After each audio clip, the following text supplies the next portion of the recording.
तो वो मारने के लिए उसको वहाँ से ले गया। परंतु आप जानते हो कि मारने वाले से बचाने वाला बड़ा होता है, और जिसका आयुष्य लंबा होता है तो उसका बाल भी मौका नहीं होता है। तो वह पिंगल वापस वो देवता पिंगल का जीव देवता, उसने आकाश में ले करके और जैसे ही मारने का विचार किया और उसके मन में आया रे कि तो बड़ा पाप है, तो क्या है कि बड़ा पाप है और छोटे बच्चे को मैं मार करके तो क्या बदला ले लूँगा, और बच्चे को मारना बड़ा पाप है, महापाप है, तो ऐसा काम तो मुझे नहीं करना चाहिए। तो क्या करूँ? तो सोचा कि इसको कोई जंगल में छोड़ दूँ, अगला तकदीर होगा जैसे जाएगा। तो रत्नपुर में आकर के, जहाँ पर वो चंद्रगति राज्य कर रहा है ना, उसका बाप है, रत्नपुर के बगीचे में आकर के और नीचे घास फूस बिछा करके और उसको वहाँ पर डाल दिया। इधर के अंदर वह चंद्रगति रत्नपुर चली आयो, भूषण भूषित पायो। रत्नपुर चली आयो, भूषण सुभूषित पायो। बालक बनने बन में मूके, विबुध विचार न चूके। खग चंद्र गति जग गीठो, तब लोचन अमीय पैठो। खग चंद्र गति जग गीठो, तब लोयन अमीय पैठो। उठाई ऊँचो लीधो, सिया पुष्पवती ने दीदो। उठाई ऊँचो लीधो, सिया पुष्पवती ने दीदो। सुन सुन रे सीख सयाना, काहे हो अधिक अजाना। तो रत्नपुर के बाग में उस बच्चे को वह देवता डाल करके चला गया और ये सोचा कि इसका भाग्य होगा तो जी जाएगा और भाग्य नहीं होगा तो मरना हो तो मर जाएगा। मैंने तो मेरा देन का बदला ले लिया है, क्यों सोच कर देव तो वो तो चला गया।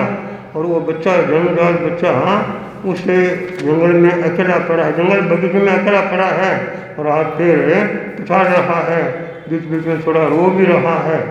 तो उस समय के अंदर वहाँ का जो राजा था चंद्रगति, तो इसके पूर्वजन्म का बाप ही था, वो वहाँ पर घूमने के लिए आया। पुष्पवती उनकी पत्नी का नाम था।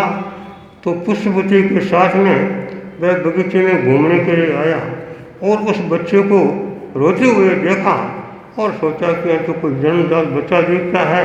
तो फौरन मैं पास में आया और पास में आकर के देखता है तो छोटा सा बच्चा है, एकदम रूप का बड़ा सुंदर है, बड़ा अच्छा लगता है।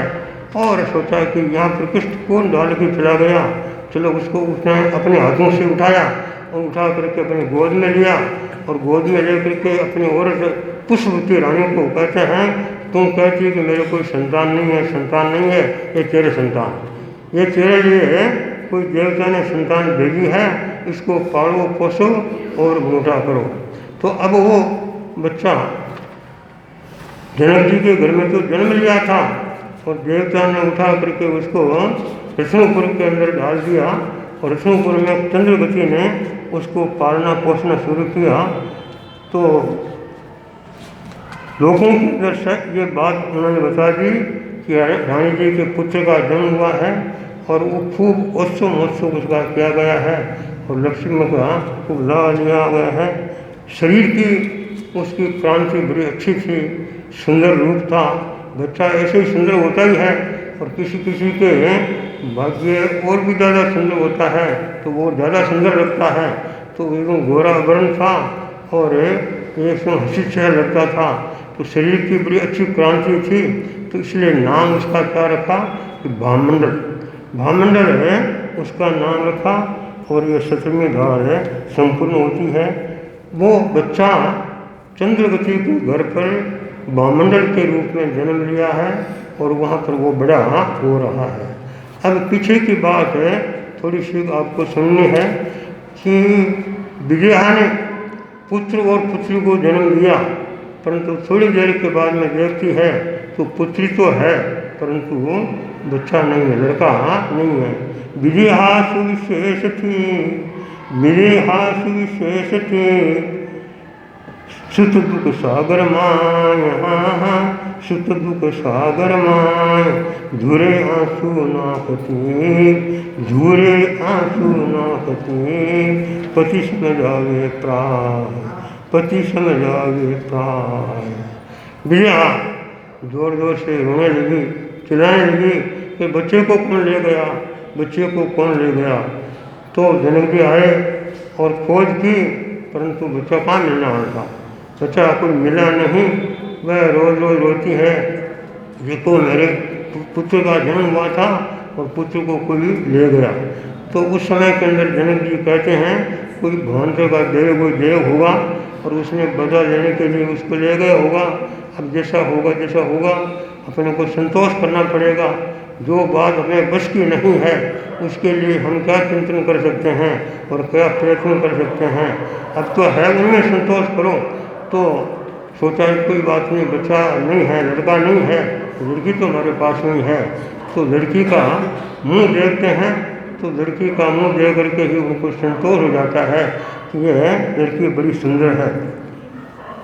पुत्री नो मुख देखता, पुत्री नो मुख देखता, शीतल थाने पान, शीतल थाने पान, सीता एवे नाम थी बतलावे तब नाम, सीता एवे नाम थी बतलावे थे काम।